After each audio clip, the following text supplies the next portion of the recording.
What's up, guys? It's Justin Kahn, and you are listening to The Quest, where I dive into the stories and experiences of the people around me. And today is a very special episode. This is a recording of an interview that I did with Anne Miura-Ko, co-founder of Floodgate, for the engineering school at my alma mater, Yale. So Anne was a co-founder of the venture firm Floodgate, and they were one of the very first investors in our company, Justin TV, that turned into Twitch. So she invited me to give this talk to the engineering school, and I was excited to go back and talk about my experience. I'm sorry about the audio quality. I apologize in advance. I didn't really have the foresight to record it on my own system, so this is a rip from a Zoom and is not particularly great. But I was really excited to share this with you guys because many of you have written to me and asked for more of my own backstory. And that's really what we cover in the chat. We talk about how I started my first company at Yale, getting funded by YC, almost selling that first company to Yahoo, creating Justin TV and eventually pivoting to Twitch, exiting to Amazon, and whether money makes you happy or not, and the difference between success and fulfillment, and of course, much, much more. So hope you guys enjoy it.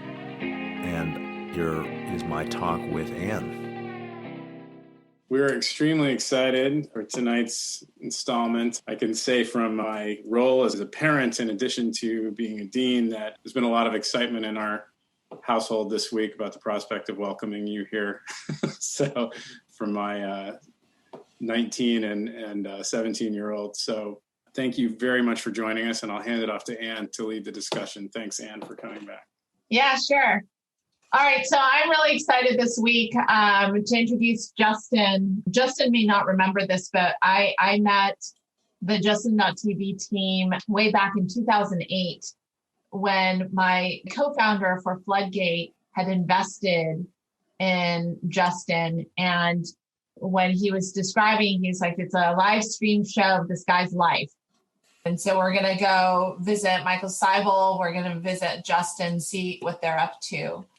And I remember going there and I was saying, well, why would anyone want to watch this guy's life? And he was like, well, there's a lot of people who do, and they're building some interesting technology that goes along with it. Like the people there are building really interesting things. And that's why my partner had invested, and he was just sort of fascinated with the people involved.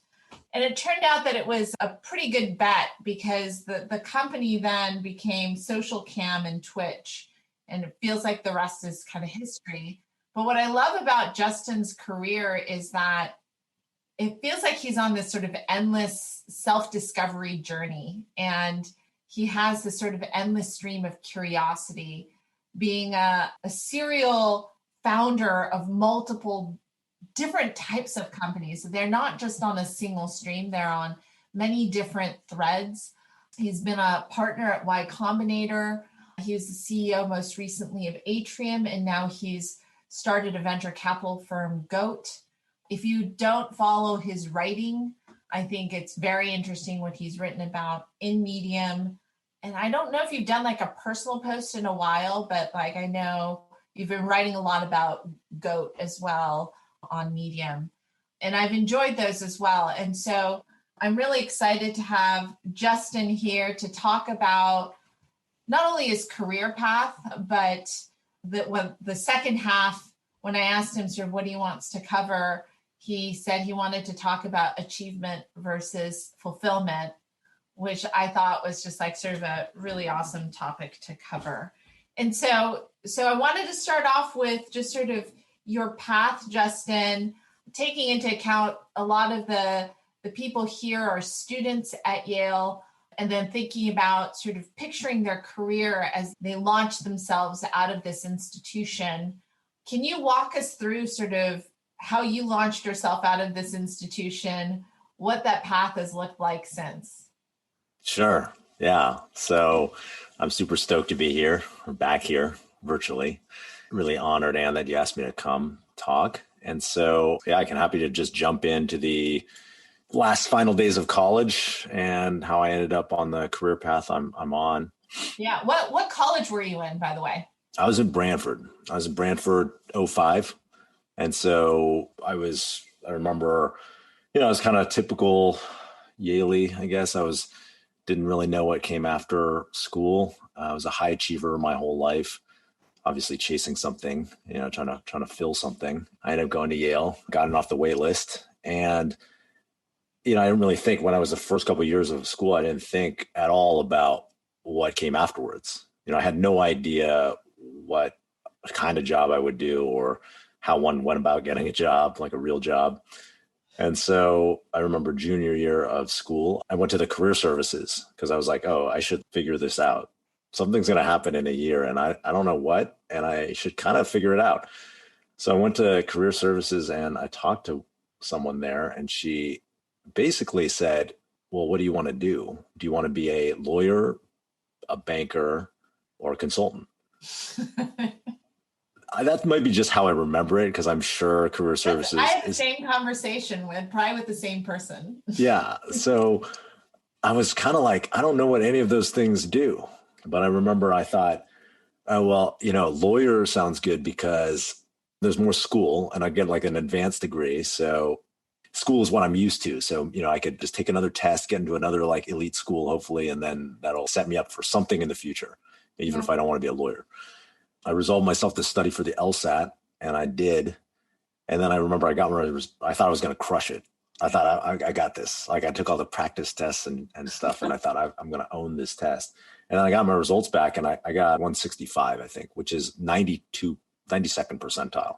That's good. No, I thought that was terrible. I was sure it was going to be, 179 or whatever. I thought I was going to own it. So that my interest in law school, I was like, fuck this. I'm not going to apply. And so the LSAT, that's what killed the law school dream.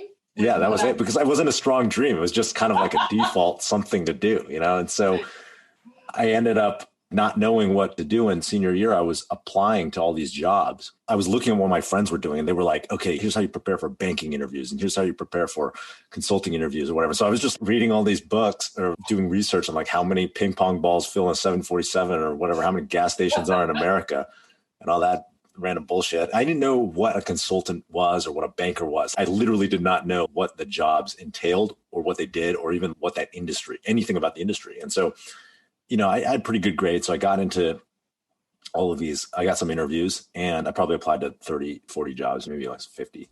And I got some interviews, and I would always show up at these interviews, and they would go maybe some good, some bad. But then they would always ask you, why do you want to work here? Why do you want to work at this company?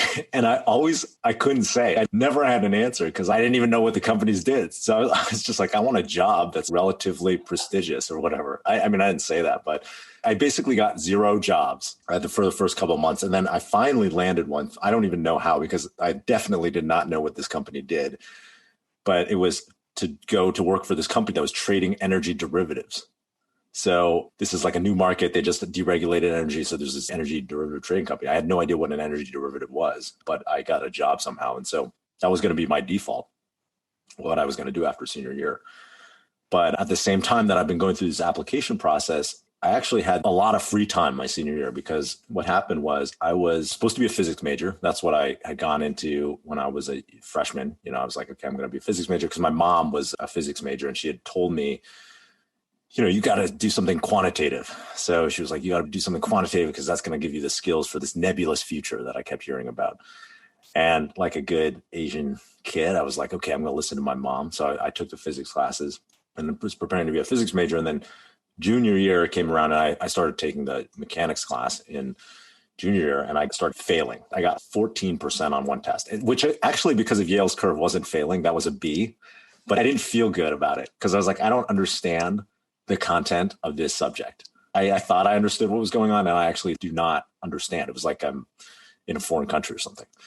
And so I learned about combined majors at that time. And I was like, oh, I can be a physics and philosophy major, which, I mean, I'm sure, you guys are all Yale, so that's the hack. When I explained this to people who didn't go to Yale, they were like, oh, you double major. And I'm like, no, they have this thing called a combined major where you can take half the classes in each major and still somehow graduate. And it could be the half intro classes of each major. So then I immediately pivoted. I dropped out of my 14% class and I pivoted to like, okay, I'm going to be a physics and philosophy major. And I took the next 2 years with just all the intro philosophy classes. And so by senior year, I only had class Monday and Wednesday.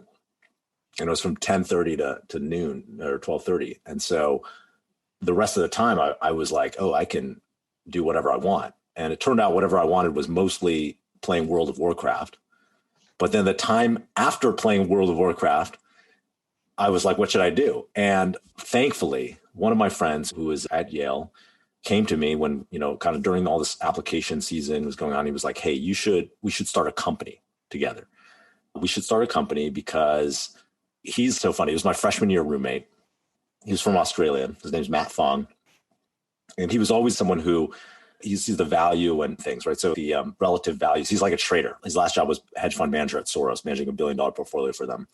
And so at the time, though, this was before, he was in finance, and he was like, we have all this free time and this low opportunity cost and all this access to intellectual capital. He kept saying that we have access to intellectual capital, by which he meant all the smart people at Yale and professors and stuff. So we should start a company. And so I was like, okay, what kind of company are we going to start? I'd actually been interested in entrepreneurship because of, my mom was an entrepreneur, and then I competed in the entrepreneurial competition a couple of times with terrible ideas that never made it. But I was interested. So we just started talking about company ideas, and we came up with this tech idea. It was really because we saw Gmail. Gmail had just come out. That's how old I am. It's fucking old. It's 15 years ago. So Gmail just come out, and we were like, this is really cool. It was so much better than the email that Yale was offering at the time. So we're like, there should be a calendar version of this, a version that was online that, looked like Microsoft Outlook calendar, but was online. And so we had this idea, and we thought it was a good idea. We were like, okay, let's work on this. And we only had one problem, which was that neither of us knew how to program or build any website or any way of actually doing it. And so we recruited my third co-founder, which was my friend Emmett Shear, who was a childhood friend of mine, who was at Davenport. He was in 05 as well, because he was in a CS major. And we're like, Emmett, we have this idea. And he was like, okay, let's do it. And so we just started trying to figure it out. And that was my whole senior year, was applying to jobs that I didn't know anything about at companies I didn't give a shit about. And then playing World of Warcraft and, drinking copiously. I'm sure the adults in the room are gonna hate me for, but partying, and then working on this calendar app, Kiko. And we would just figure it out. There was building websites and web apps at the time was a lot less mature than it is today. So, a lot of times it was just, there were no frameworks or anything. We're just coding it in JavaScript based on coding examples of things I saw online. I'd Google, like, how do you make something drag and drop on a website? And then I would study that code and try to make it, morph it or adapt it into something that was built in part of our calendar app. By spring of senior year, I got this one job and I accepted it, actually, because, who knew what was going to happen with our startup. We were so many steps away from having a real company that it didn't seem like something we could do full time, right? We didn't even know about raising money or that you could raise money for a company. We didn't know how to even launch a product or get revenue. It was just like, we're basically working on a demo. Luckily, another lucky break was one of our other friends in the CS department got this email from this guy, Paul Graham, who was kind of famous computer scientist. And he had started a startup in the first .com boom called Via Web, kind of like Shopify, actually, in the first, .com boom. And he sold it to Yahoo. So he's a successful entrepreneur. And he said he was starting this thing called Y Combinator, where they were going to invest in startups. College students wanted to spend a summer working on their startup. They would invest in the startup. And we were like, we have a startup. That's cool. Let's apply. We have nothing to lose. We heard about it on Friday, I think it was, and the applications were due on Saturday. So we just went to the computer lab and spent all night working on this application, describing our startup and writing up how it could be something big, what we want to build, how we're going to build it. And we applied to this program. And Paul emailed us back, much to our surprise. A couple of days later, Paul emailed us back and he said, I remember he said, there were 3 kinds of companies that applied to Y Combinator. The first were people who seemed really good, that had great ideas. The second were founders who didn't seem that good. And the third were people who seemed like they might be good, but their ideas were terrible. And you are in category 3. And so we were like, oh, okay. And then he wrote, well, if you'd consider just doing a different idea, then we'd be interested in talking to you. And so Emmett and I were like, well, sure, why not? Let's just go up there. So we took the train up to Boston, to Cambridge, where Paul was living. And we met with him and the other Y Combinator founders who were his friend Robert Morris, who's a professor of computer science at MIT, and Jessica Livingston and Trevor Blackwell. And so those were his co-founders of ViaWeb as well. And so we met with them and they interviewed us for this 40-minute interview. And in the interview, I remember they kept arguing that JavaScript heavy apps on the web would not be a thing. That was not the future of the internet. And we were like, no, we think it is. It's a much better client experience. This is how it's going to work.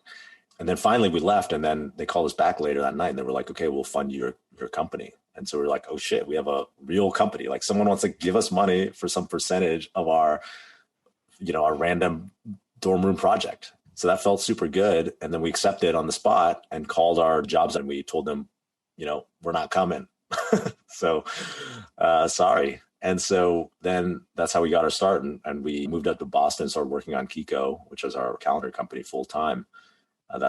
Did your family ever say this is a terrible idea, you should go and trade energy derivatives, or were they pretty accepting of that decision? My mom, to her credit, she, I think, knew that I wanted to do what I wanted to do and that she couldn't really say anything about it. And the best thing she could do was be supportive. And she had been an entrepreneur in her life, as well, yeah, of more of a small business. She was a real estate agent and mortgage broker.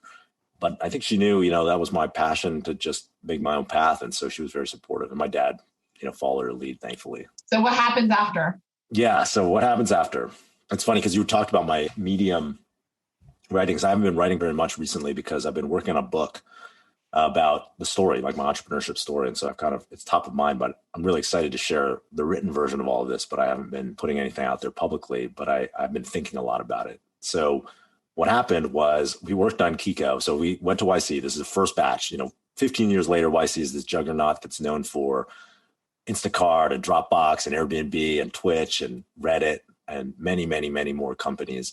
But at the time, we were meeting in Paul's random living room in this house that he kind of bought and turned into an office. And, it would be his friends would come over and give us these lectures every Tuesday, and some of them were actually quite good. We saw Stephen Wolfram from Mathematica and Langley Steiner, who's the founder of TripAdvisor, came, but then some of them were like Paul's banker or his, lawyer or something like that. And these guys didn't really know anything about entrepreneurship. But it was pretty cool because we were with a bunch of early founders, all doing the same thing. They all had some internet dream. And so, there was that ethos of like, oh, people are doing this together. It didn't feel as lonely. And so, met the guys from Reddit, Stephen Alexis, and then Sam Altman, who's the founder of Looped at the time, but now the founder of OpenAI, CEO of OpenAI. In those early days, we would do nothing but hack on our startup. We'd try to make this calendar demo into a real product during the 6.5 days a week. And then half a day we would go to YC and show everybody what we're working on and kind of get people's feedback. That's what we did this summer. At the end of the summer, it was kind of like the end of college, actually. We were like, okay, now what are we supposed to do? And Paul was like, you got to raise some money so you can keep working on your startup. And so he set up this demo day. They called it Angel Day at the time, but he basically browbeat and guilt tripped all his friends to come to this demo day of all his, projects that the companies were working on. And I mean, it was bad. Our demo was 10 minutes long. It was not super compelling. We did not know how to tell a story, but it kicked off some conversations with two people that actually had worked with at Yahoo who ended up investing, and they gave us $60,000. It was funny because one of them, Alex Lewin, who used to he worked for Paul at ViaWeb, and then he, through the acquisition went to Yahoo. And I remember my first investor meeting with Alex, and I actually brought my mom, which I wonder if he, I look back at the time and wonder, did he think that was just super confident or like no confidence at all? My mom was like in town visiting me, and she was like, can I come to this investor meeting? I was like, sure. Okay, let's do it. And so my mom came, and it was, it's funny is like to this day, whenever my mom's in town, she's like, oh, they became friends. And she's like, invite Alex to dinner or whatever. So, but at the time it was just like, I'm this nervous, 21-year-old kid. Or maybe I was 22. I was 22 at the time. I show up with my mom to this investor meeting. I'm trying to explain to Alex why this calendar thing is going to be the biggest next internet startup. He and this other angel, Linda, ended up investing $60,000 in our company. So we had enough to kind of sustain us for a little while. And then that first year was just a crash course in what not to do in startups. We made every mistake in the book. We were very distractible. We started all these different projects we would get discouraged by Kiko and start different projects and spin up different websites. And then none of them would ever like really work because we didn't do any marketing. We just build a product, but not try to get it out there or market it. We never talked to any customers, or very rarely did. And then, fast forward a year, we worked on this thing. We hired some employees. It was almost like Silicon Valley, really. We were just in a living room hacking on random stuff and nothing really worked. It was very discouraging. And then finally deciding we were going to call it. This is not working. We did have there were some fun stories in there. I don't know how much time you want to spend on this, but we almost sold the company to Yahoo, actually, which was surprising for what a piece of shit our software was. But it looked good. It looked like, it was drag and drop. It was like basically imagine Google Calendar, but Google Calendar hadn't launched and much worse. But still like the bones of you can drag appointments around, you can go to different weeks and stuff all with one page. By contrast, Yahoo Calendar was trash. And every time you want to do anything, you'd have to reload a new page. And it was so basically unusable. So we ended up, through Paul's connections, getting in touch with Yahoo, and they were interested in talking to us. And we ended up almost selling the company to them. They brought us out for this whole, multi-day interview process. We were talking to them. And then the corp dev guy called me and he was like, okay, we want you to join the team. So how much money do you want to sell the company? And we had this conversation, me and Emmett. By this time, Matt had traded before Y Combinator out of our company because he needed a visa. So he went to Goldman Sachs. And so it was just Emmett and I. And we had thought about this and we were like, well, we should make our number $2 million so we could get $1 million each. And I mean, that's $1 million. That's fucking crazy, right? If we got $1 million. So this guy, corp dev guy, calls me and he's like, how much money do you want? And I'm like, $2 million. And without missing a beat, he's like, we'll give you $1 million. And I'm like, done, sold, please. Thank you. And so he's like, I'm going to paper this deal. I'm going to write it up. We've been talking to them for months at that time, and we had seen them in person. He seemed excited to get us on the team. So he's like, I'm going to write this deal up, and then I'm going to email you this week, tomorrow, the next day. And then I never heard from him again. That motherfucker straight ghosted me. I never heard from him again. I emailed him a couple of weeks later, radio silence. And so that was like, see him again? I saw him again years later. I saw him and he was like, basically there was an internal conflict where the guy who's in charge of the communications group, which runs email and calendar, had just hired someone who was a friend of his or someone he liked to run the calendar. And so they didn't want to do the deal anymore, but it's kind of like those things happened around the same time and were undecided. Then Kent was embarrassed and he thought he could fix it. But then so much time went by that he was just too embarrassed to respond to me.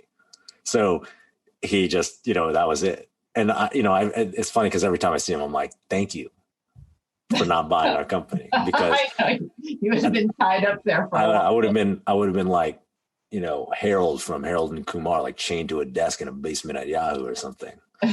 And so what happened was we were super discouraged, obviously, after that. And then Google Calendar came out, which was a real punch in the face. It was just better in every way. I mean, I didn't like to admit it at the time, but it was. And then, we ended up deciding we need to get out of this business. So we decided, well, we got to figure out how to sell the company or something because we want to get our investors back their money. I just felt super bad. We had taken money from people and we'd spent it mostly on rent and burritos. And I mean, we're not living super lavishly, but we were, we'd spent the $60,000. So we were like, what do we do? So we decided to sell the company. But the last time we tried to sell the company, totally didn't work. And we didn't have any other people who were interested in acquiring it. So we decided, well, let's just list it on eBay.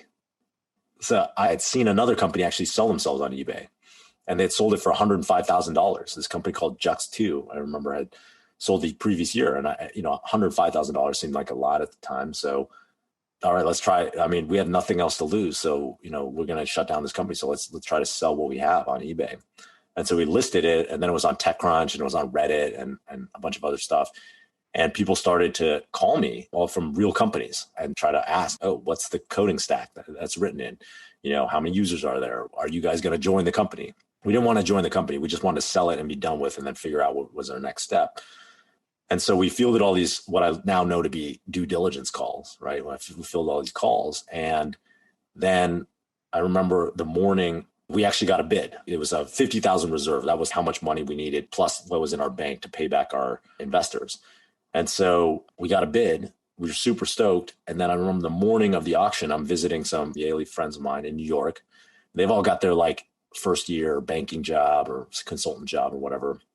But they were living in this, New York's expensive. So their apartment was a piece of shit.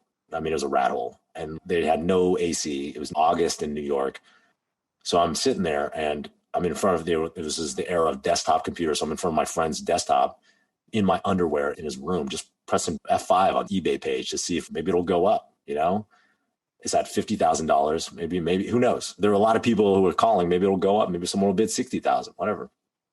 So I pressed refresh and I remember it went up to like $80,000 instantly. And I think at the threshold of 60,000, we started to make some money, Emmett and I personally. And so then I refreshed again, it's like $105,000 and then like 115, 135. And then it got to 200 and 235. And in the final moments of the auction, it was like $258,100. My mind was blown. At that point, we each made what was effectively a good salary, good first year salary, just in one lump sum, all at the end. And we had spent no money because we'd been living in this terrible apartment, eating very poorly for the whole year. So it was great. That would completely turned around how I felt about entrepreneurship at that moment, because I was about to quit actually and go back to Seattle, where I'm from, and just do something different. Maybe work for my mom or something like that at a real estate agency or something. But I decided, no, this is good. We should give it another chance. And so that was a really inflection point for us. It's kind of cool to hear just sort of how, well, first of all, like you made that opportunity for yourself out of what was seemingly very limited options, but then that turn of events kind of created a new way of thinking about this as, oh, this is something you want to try again. It seems like it's such a thin line between like, I'm going to go home to Seattle and I'm going to try this again. For sure. Yeah. The line between success and failure is so infinitesimally small. It's, I've been so close both sides so many times.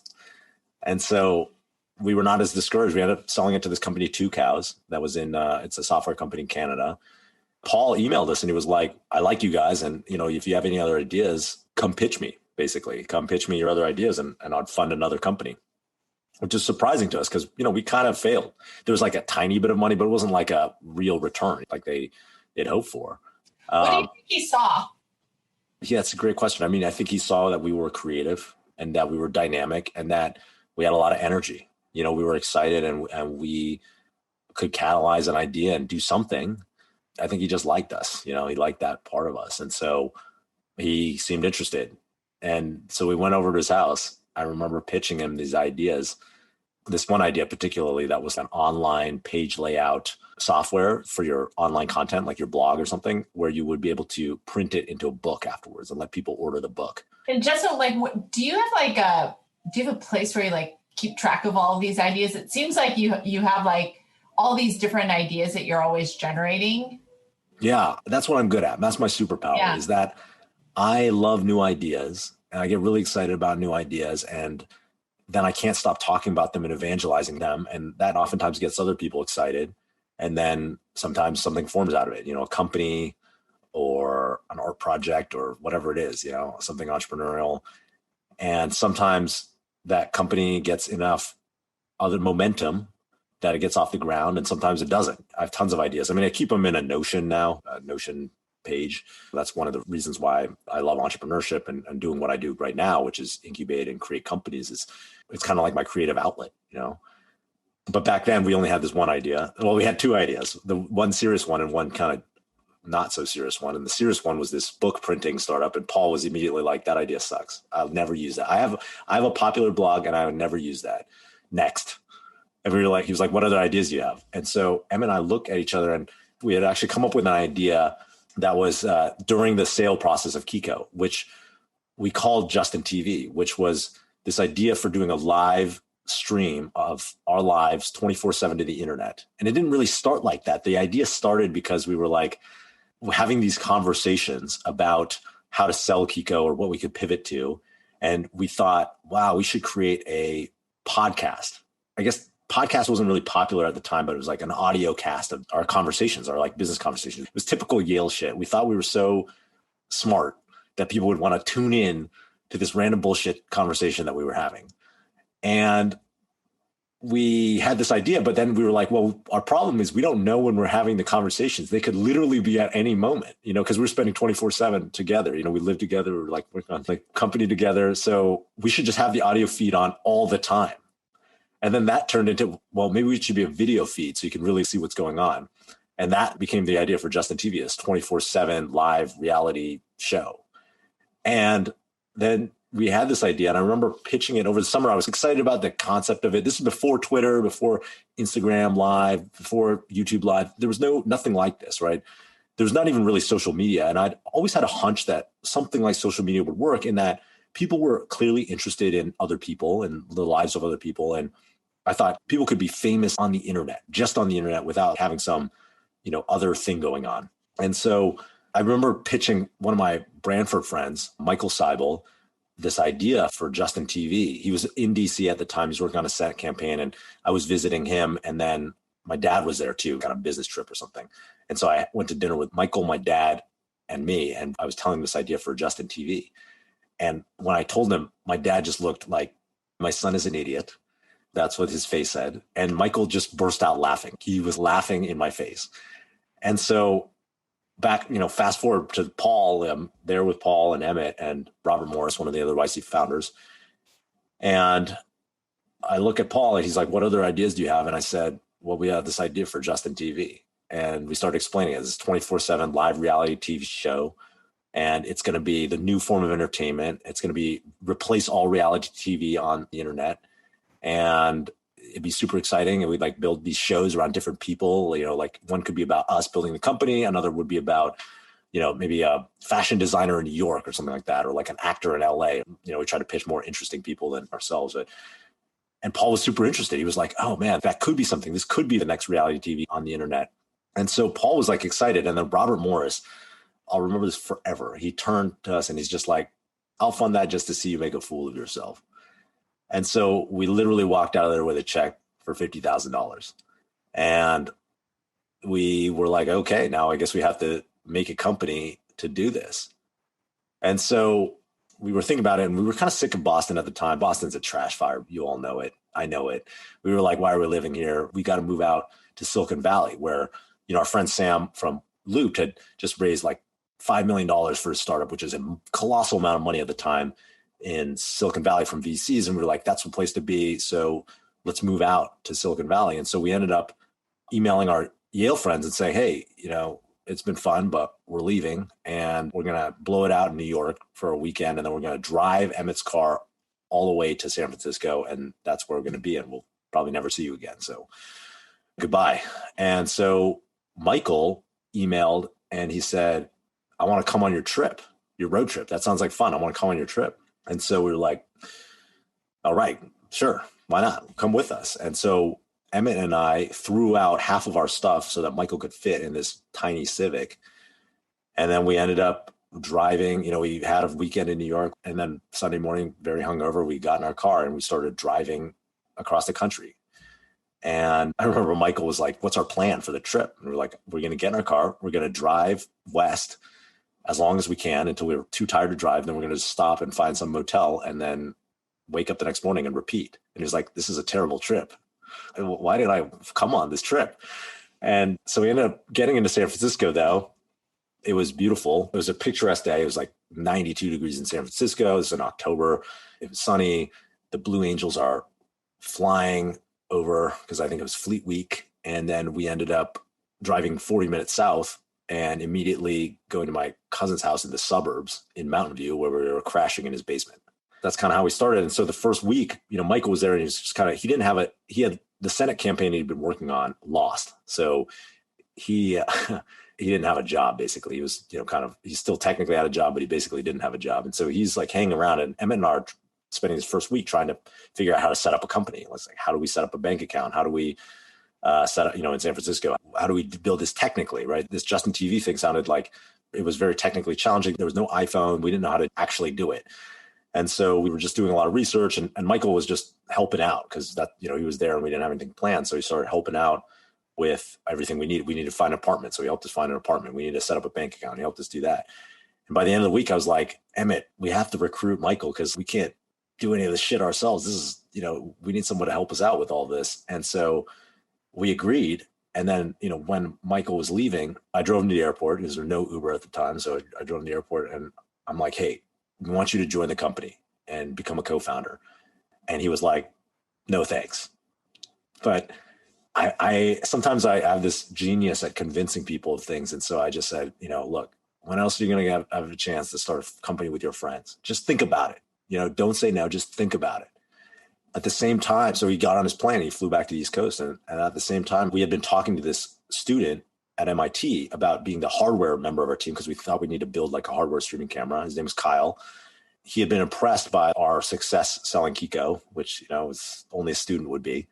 And so Kyle was kind of in charge while he was at MIT of like creating this. He wasn't actually officially on the team, but we were like challenged him to create a plan for building a hardware physical device that would stream to the internet from anywhere using cell phone data modems. And so he ended up sending us this PDF that was like a beautiful 17-page PDF with CAD renderings and minimum order quantities for, 1, 10, 100,000 of how much, this would cost and all the components and how it would write the software. And so we were like, man, we got to hire this guy. So I took that deck though, and I sent it to Michael and I was like, look, our idea is real. This is going to happen. And then Michael called me and he's like, okay, I'm going to join. So that's how we formed our founding team. Was we recruited Michael.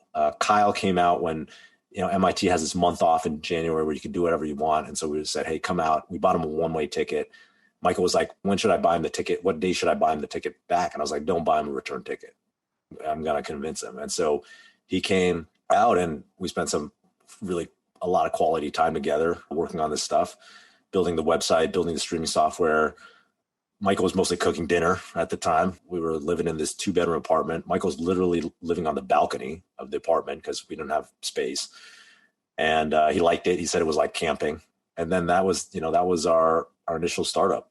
And that's how we started. And then Kyle, we convinced him and he didn't go back. We raised a small angel round. That's where you and Mike came out in with Floodgate and raised a small $300,000 angel round through connections that we've met through other YC founders.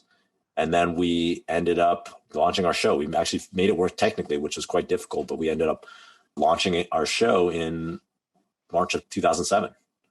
Yeah, no, so one thing that I think is interesting is, so if you look at that talent base, right? So Michael is now the CEO of YC. You've been founder of Atrium, Goat VC. You have Twitch that came out of this with Emmett, and Kyle is the founder of Cruise. Like, was it just luck that accumulated like this really like rich group of talent in one small nucleus, or was there some magic there? It just seems like it's very improbable that such a group would come together.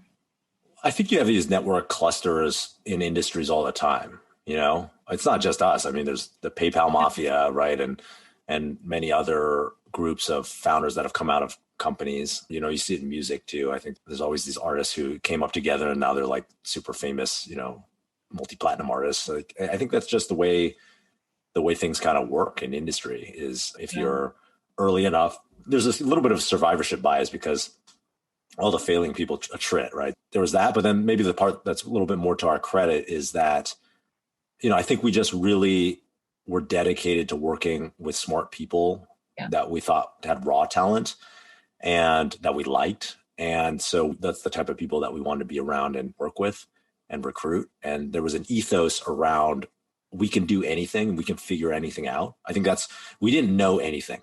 So we knew nothing this whole time. And I can talk about the early days of Justin TV and then pivoting to Twitch. And basically we made every mistake in the book. We knew nothing, but we always had an ethos that we could figure things out.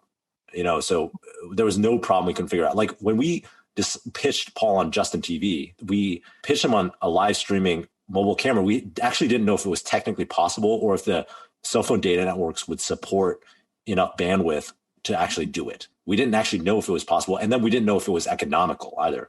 But we just pitched him and we figured, we could figure it out on the back end.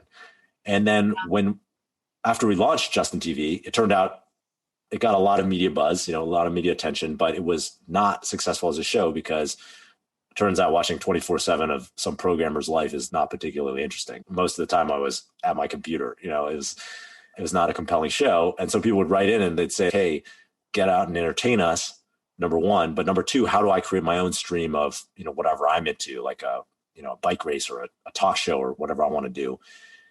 So the light bulb went off and we said, hey, we should create our own platform for anyone to stream live video. And then we said, okay, let's pivot to this live video platform, kind of like YouTube for live. And we had no hesitation at that point, but like that was possible, right? Like we were like, okay, we can do it. We can figure it out. We didn't know anything about architecting, live streaming video sites or anything, but we just took it one step at a time and we were always learning. Yeah. And so I think that core ethos has been very critical, this whole, to like everybody's success, I guess. Okay. So cool. I do want to get to our discussion around achievement and fulfillment. So let's sort of power through sort of this last part of your journey as you go from Justin TV through to today. Like, give us the TLDR. Yeah. Okay. So we pivoted to a platform. We ended up launching $2 million, raising $2 million as a seed round. We pivoted to a platform to let anyone broadcast live video. And then it turns out people started using it, and it grew and it grew and it grew and it grew. And eventually, a couple of years later, we'd scaled a company that was in the top 250 websites online. And we were pretty surprised, actually. We'd raised a couple $1 million more in a follow-on financing, and it was kind of working, and we were starting to generate revenue, but it was kind of not. Then all of a sudden, it kind of stopped working because it wasn't growing anymore. And so, we're pretty smart. We're like, if something's not growing on the internet, which is growing itself, then we are shrinking, and that's a problem. So we started kind of thinking, what can we pivot to? Are there any ideas that we can think of that for what we can pivot to that may be even bigger than our current live video site? And this is now a couple of years later. So 2010, we've been working on Justin TV for about 4 years. And the founders were still running it almost like as I don't know what the 4-person version of a triumvirate would be, but like 4 of us would just sit in a room, and make all the decisions ourselves, which was a terrible way to run a company. But we couldn't agree on what we'd pivot to. Emmett he was pitching the gaming content. He said, gaming is the only thing that I like. He really loved the StarCraft 2 videos. And so Emmett was really into gaming, and Michael was really into this idea called Social Cam, or we didn't call it Social Cam at the time, but it was basically a video platform on mobile. And so we decided we'd work on both. We made small teams inside the company, one that worked on Social Cam and one that worked on what became Twitch, and one that continued Justin TV because that was making all the money that was sustaining the company. And then eventually Twitch kind of grew and grew and grew, and that became more and more the focus of the company. And we spun out Social Cam, which eventually was acquired the next year by Autodesk for $60 million, which was in itself an amazing and incredibly improbable outcome. It's kind of like the 2012 equivalent for me of selling our company on eBay.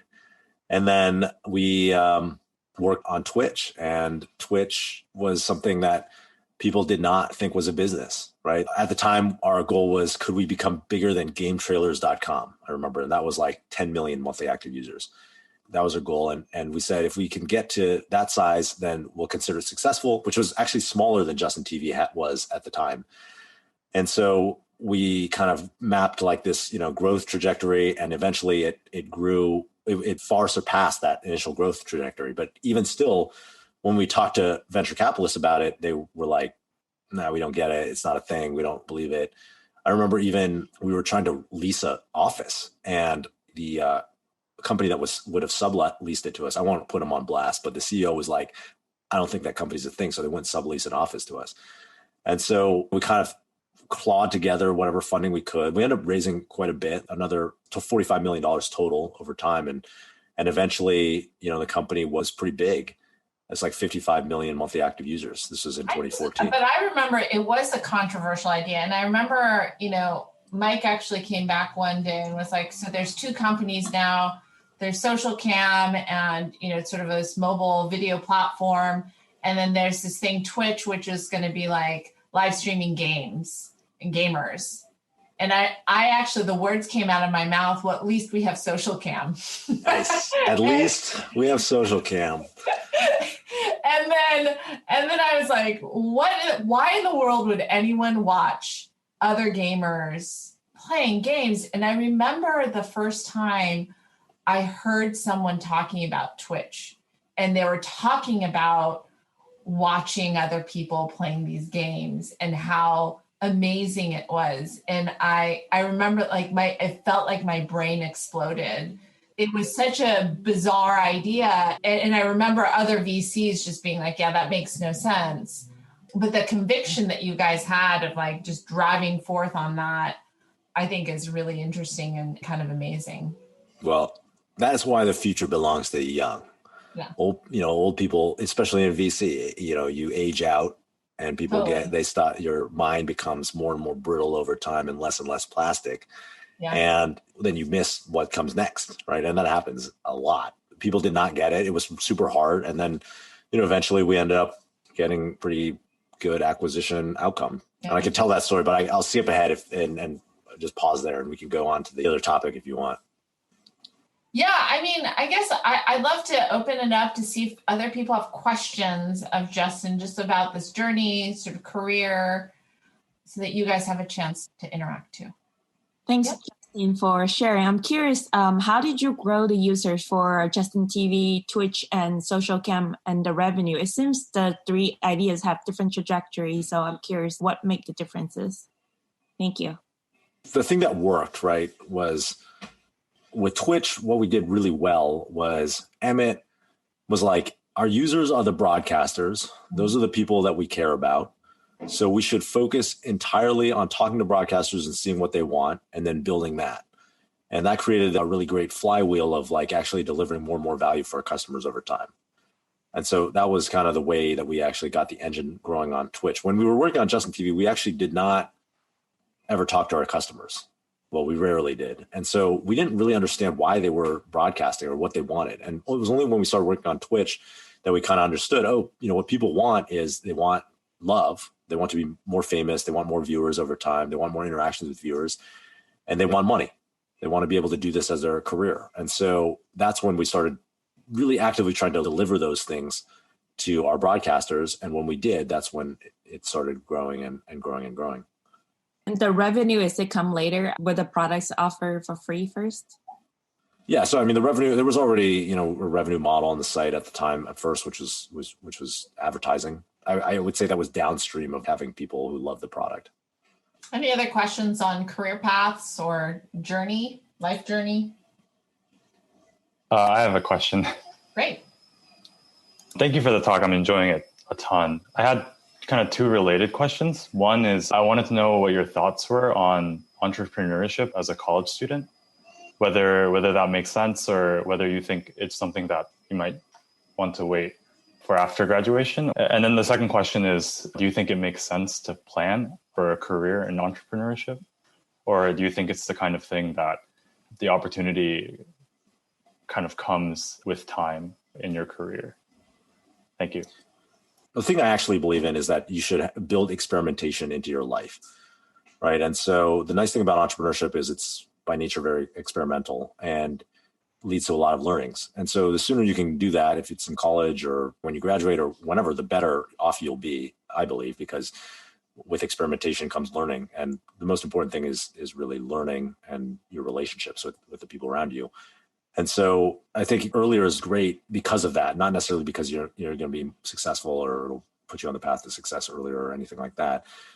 I think that, there's something to be said for actually getting some experience at a company. It was so hard in those early couple of years. And we kind of learned all these lessons the hard way that I think Emmett and I actually could have learned by working for 2 years at some other technology company. But that being said, I think that there's a good chance if we worked for 2 years at another technology company, I would have worked there for another 15 years and then never been an entrepreneur. And so in some way, I think that being forced to just figure things out was really good for us and really good for our resilience. And so I often encourage people to take the entrepreneurial path because obviously it worked for me. So I have my data point of one, it's great, but it's hard. It can be really tough. Yeah. And I think just to add my own perspective to that, I think at a place like Stanford, where students are really steeped in the culture of entrepreneurship, it's very easy to slip in and out of entrepreneurship. And so it's not seen as sort of this massive step. And I think there's a real nice thing to that.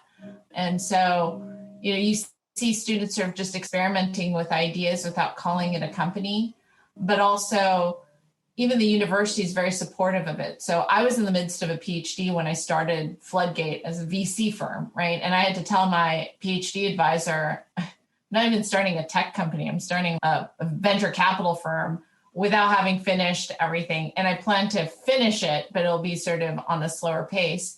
Almost every other place, a PhD advisor would say, like, no way in hell, you're not going to graduate then. My advisor was like, he kind of shrugged and he was like, all right, good luck with that. And we'll make it work, right? And so you want to see a partnership on that front when you're still an undergrad, if possible. And so I think the university has a role to play in making it possible for you to take those risks too. Any other questions? Another quick question, Yeah. Anne. Justin, I'm just wondering, when you were at Yale, whether you felt that there was some kind of cultural sense that what you were doing was some aberration from the sort of standard track, and that, your friends and your peers and your community were sort of reluctant to sort of take that adventurous step toward doing something entrepreneurial or launching a company. And if so, whether you think there are ways that we kind of in the administration or on the faculty can encourage or change that culture. Well, for sure, I do feel that people looked at it, like friends of mine looked at it, and they didn't get it. They thought it wasn't a good career move. They didn't think it would be successful. To some extent, that was okay, though, because, when I have my mindset on something, no one can tell me anything. I guess I'm of two minds of it. There's so much support for entrepreneurship out there now, whether it's Y Combinator or how the culture's changed or all the infrastructure around funding early stage companies. To some extent, I feel that the real entrepreneurs, the ones who are going to really persist and make it, don't need the people around them to be okay with entrepreneurship, or they don't really need a boost necessarily from their school, I don't think, to actually go and do it. I think that entrepreneurship is not the path for everyone. It's super tough. You are really this live or die on your own merits. There's no training or very little training. I think there's things, you could do it. I think the question is is the current equilibrium not good enough? I don't know. I'm not saying it's not, Yeah.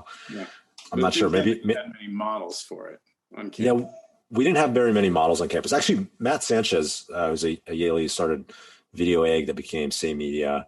Mm-hmm. Actually was a big inspiration. And I didn't know him at college, but I actually later became a friend and gave me some critical advice at various times when it was coming to pivot Justin TV into Twitch. And so we did have one example, Great. Thank you. And thank you for being a model for the group here. So back to you, Anne. Thanks. Yeah. So then just taking a slight pivot then, and hopefully you can incorporate some of what you're doing today and why you're doing these things now into this idea of achievement versus fulfillment. And what are your thoughts on that? You brought that up as sort of a topic that you wanted to talk about. Yeah. So the one thing that I really wish someone had told me, or that I had learned in the beginning or earlier on in my career, was that, I'd spent all this time, I'm 37 now. And so I'd spent the first probably 35 years of my life and most of my professional career on this grind to get something in the outside world. When I was in high school, it was like, okay, I want to go to a top university because that's what you're supposed to do. And then I'll be successful. And then when I was at Yale, I was like, I wanted to get that job, right? That banking job or whatever, because that was what you're supposed to do. And then I'll be successful. When I was on my startup, I was like, if I have a successful company, then things will be great. And, I was on this hedonic treadmill where I really wanted the world to deliver me this thing that was going to make me successful, popular, rich, famous, whatever it was. And what's interesting is I actually achieved that, over the last 15 years of work, and there was a lot of hard work in there and a lot of luck. I was successful beyond our wildest dreams. When Michael and I started off with Justin TV, I remember telling him, I think we could make $1 million each. That would be the dream. And we had seen our friends at Reddit sell their company, and they were all single digit millionaires. And we were like, that could be us. And, he was like, that's incredible. If we ever did that, that would be the craziest thing on earth. And I wouldn't believe it. And then we like blew by that goal, and then multiples and many times over. And the interesting thing was like, my circumstances really never changed, afterwards. After you sell a company, you have this temporary high, and then you kind of go back down to being the same level of happiness that you always were. And it wasn't that I was, particularly more unhappy after selling a company, after selling Twitch to Amazon for $970 million. I wasn't more unhappy. I was just as unhappy as ever. And it took going through this whole process where, I became successful. I still wanted more. After we sold Twitch, I saw my friends who started Dropbox and Airbnb doing it even bigger. And I was like, oh, I should start a bigger company, trying to start a much bigger company with Atrium, raising $75 million to do it. And then really being just as stressed as I ever was to realize, hey, maybe there's something else that's important out there that might be a little bit more important, and to start looking inwards. And so through the process of my last startup, when I was very stressed out and worried about the outcome and worried about how that would make me look or whether I would be okay if it didn't work, I ended up really starting to invest in myself out of desperation. So I, turned inward and started meditating, first 2 minutes a day.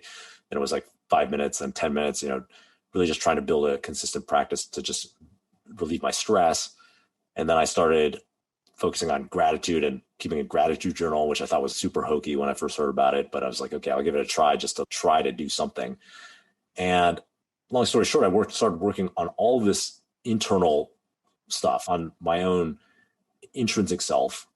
And through the process, just became much, much happier with what was going on in my life, in my experience, in a way that did you land on that yourself, or was that prompted by friends or family? Combination? Well, it was kind of like hitting this state of really almost a rock bottom state, and then really looking for any sort of salvation to that. And the big thing that came for me was I actually had this experience where I drank plant medicine, this ayahuasca, for the first time. And I'll skip over, it's a long story, but basically it revealed to me this, it was a very intense experience, a very difficult experience, but it revealed to me that I was somebody who had been living my whole life trying to get the approval of other people.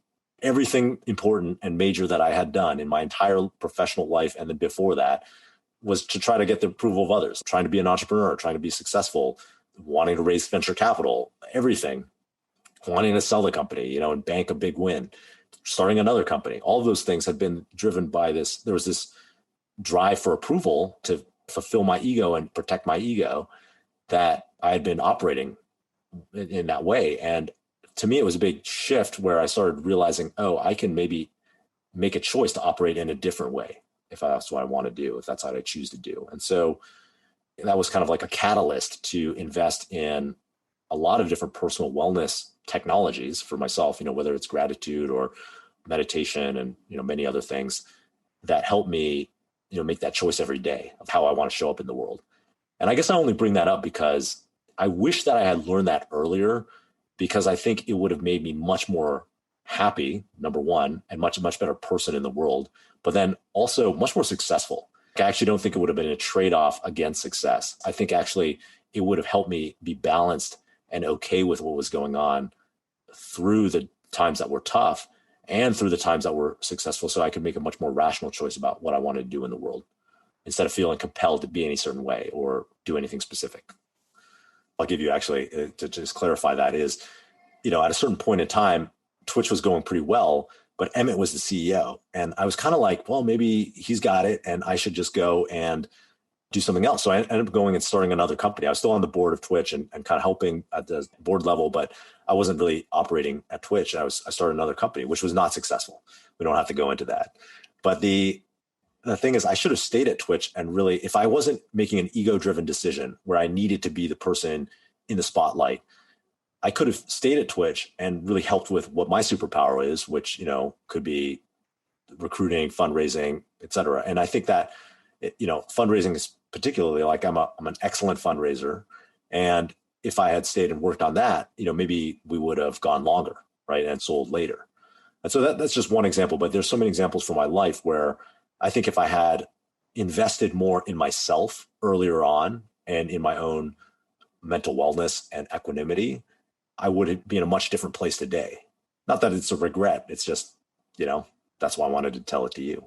Yeah, self-discovery, figuring out kind of what drives you and independent of that, I guess, achievement. And I think it's probably harder for people who have been successful so far in youth. Like if you've gotten into the good colleges, it's actually because you've been really good at that attainment.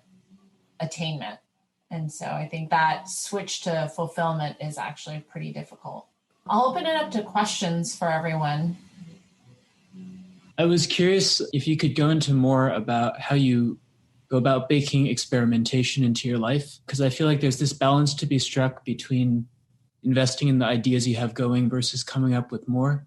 And I'm curious about how you strike that balance. That's a good question. Do I have a balance? I guess I try to say yes to new things. It's not necessarily about starting new companies. And obviously there's a level of focus that you need to be successful. If you really want to do impactful work in one area, you have to focus, and you have to focus for a long period of time.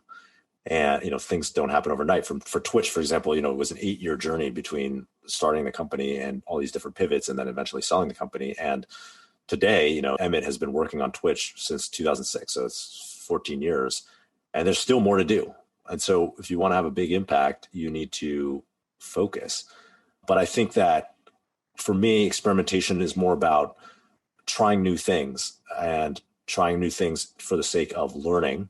And how do you design that into your life? And so for me, it comes from a couple ways that manifests. One is I love to meet new people, and I really try to actively meet new people. And I try to consider every person and every interaction I have with anyone. It could be an entrepreneur or a CEO. It could also be someone I just randomly sit next to on a plane. I try to think of that as an opportunity to learn something and to connect with someone in a different way and learn from them. Because I really do believe you can learn from anyone. And then, the second thing is I really try to try new things. When I drank ayahuasca for the first time, I had no idea what to expect. And my friend, not even a friend, an acquaintance at the time, who's become a very good friend, I'm sitting at a bar with him. We were actually just there randomly at the same time with another mutual friend. So we hadn't even planned to meet up. So he was just telling me about this experience, and he described it as you drink this plant medicine from the jungle, and then it's like 1,000 hours of therapy crammed into one night, which did not sound particularly fun. That doesn't sound like something you want to do, He's describing it's like you throw up in this bucket, and it just sounded terrible, right? And you have hot flashes and cold flashes. And it was the worst advertisement ever. But for me, I was like, well, I want to try everything once. So I just said, hey, if you ever do this again, hit me up. I want to try it. And he did, the next month. And so going in without any real knowledge of what the experience was going to be like, I just went for it. And it really changed my life in a big way. And so there's many things like that, like whether it's starting a random startup like Justin TV or trying a new experience or meeting someone new. That's kind of how I try to keep my brain plastic. Hey, Justin, a question on the concept of optimism. When you're faced with so many challenges along the way, and you have some ideas that don't work out, and then you just have this really interesting resilience to you, which I think comes from some inner optimism. I'm trying to understand, how do you tap into that? Well, I do think I have inner optimism, but I actually don't think I'm that naturally resilient. So the optimism comes from, I think that's my personality. I'm very excited about new ideas, and I see the way things can work instead of the ways they can't work, which may be dangerous as an investor, right? But I love new ideas, and I love to think about the future of how they can be successful. In terms of resilience, I actually think that's something I've built over time. I think I was not a resilient person when I was younger. And I think that's important because like confidence, most people see me today and they say, oh, that guy must have been very confident. I was not confident when I was younger either. And so I think it's important that people know that these are learned behaviors and they're possible for anyone.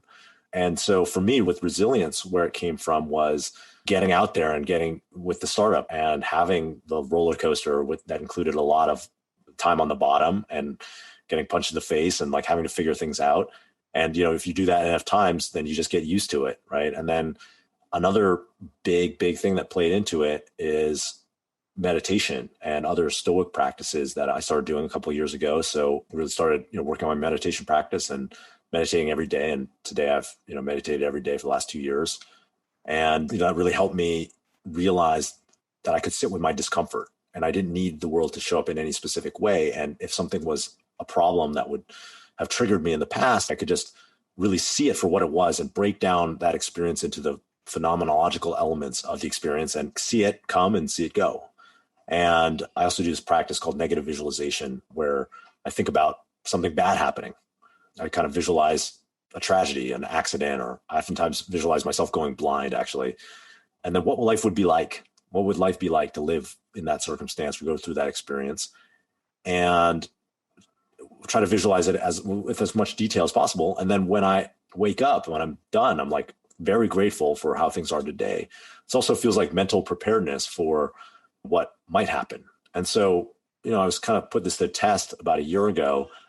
I had this experience where I broke both my arms in a bicycle accident. And so I'm riding my electric bicycle. I go down over a speed bump. I brake with the front brake like a noob. And I just went over my handlebars and I landed right on my face and both elbows. And I broke both arms and split my lip in half.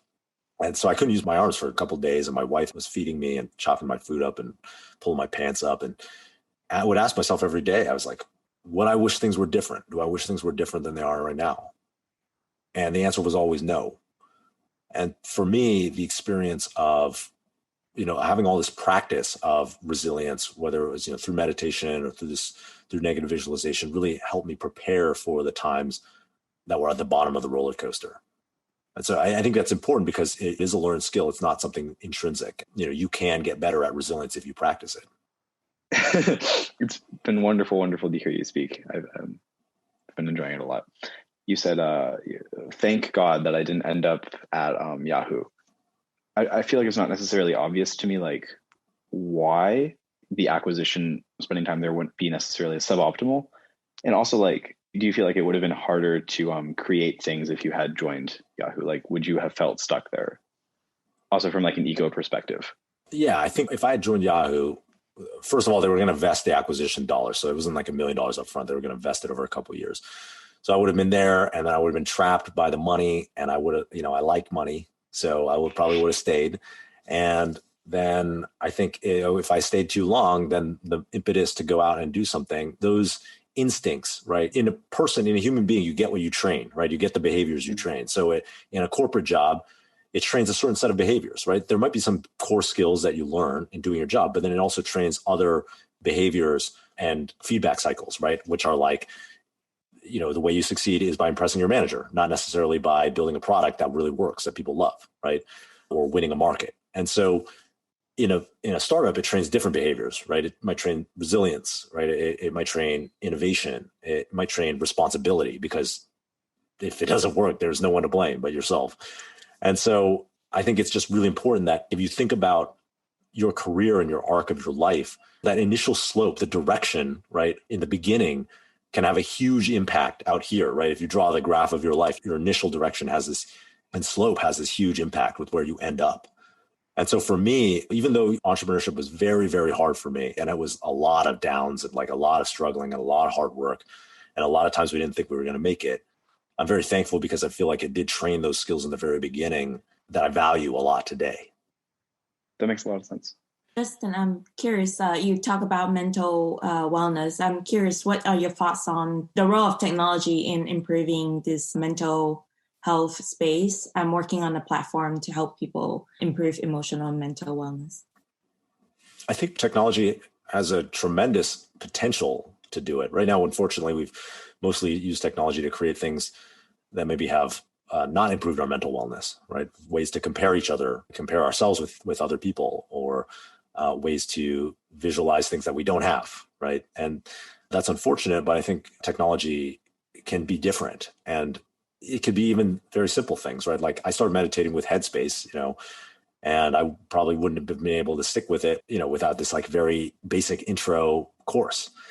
And so I think there's a lot of untapped potential there, and I'm very excited for the potential future. One of my friends, he's the president of Neuralink, the company with Elon Musk, that's the brain computing interface.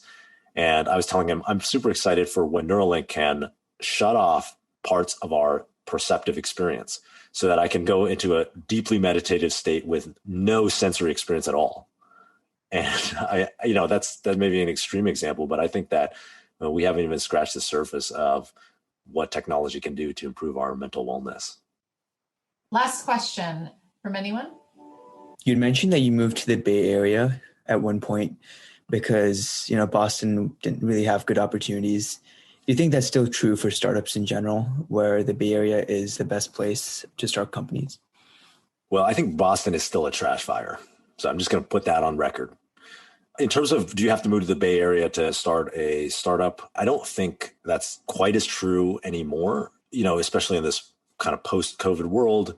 The advantage to the Bay Area was this amazing amount of serendipity where people, there was a lot of serendipity that would happen that would drive innovation. So one example was like someone we had as a dinner guest when we were just starting off with Justin TV, ended up introducing us to the fund that invested the first $2 million Series A in our company. It's just like random stuff like that really powers the Bay Area ecosystem. But unfortunately with coronavirus, or fortunately maybe for people outside the Bay Area, that's all gone online now. And so, you can raise money from anywhere. I've made 6 investments out of our new fund, GOAT. I haven't met any of those people in person. They've been entirely through Zoom and through digital means. So the good news is the opportunity is more rarefied or spread out, right? The bad news is maybe the opportunity for serendipity is lessened, right? You can't rely on the geographic network anymore. So maybe you have to figure out the ways that you're going to get those opportunities and that social network that's going to support you, through other means. Well, Justin, we're at time now, but I really wanted to thank you for the really great description of sort of your detailed path within Yale and then past Yale, and then sort of your candid discussion on what you wish you had known when you were these students' ages. I think your perspective is really valued by these students, certainly also by me. So really appreciate the time that you would spend here with them. And thank you so much for sharing this with us. No worries. All right. Thanks for joining, guys. Thank you, everyone. Thanks. All right. That was my Yale talk. Let me know what you thought of the episode. If you guys liked it, maybe I'll do more deep dives into my own experience. If you like the podcast, as always, bang out that 5-star rating on iTunes. If you don't like the podcast, give me that 5-star rating anyways. And you can follow me on Twitter and Instagram at Justin Kahn. And as always, send me your feedback. I love hearing it, and it keeps me motivated to make these episodes. Thanks for listening, and I will see you next week.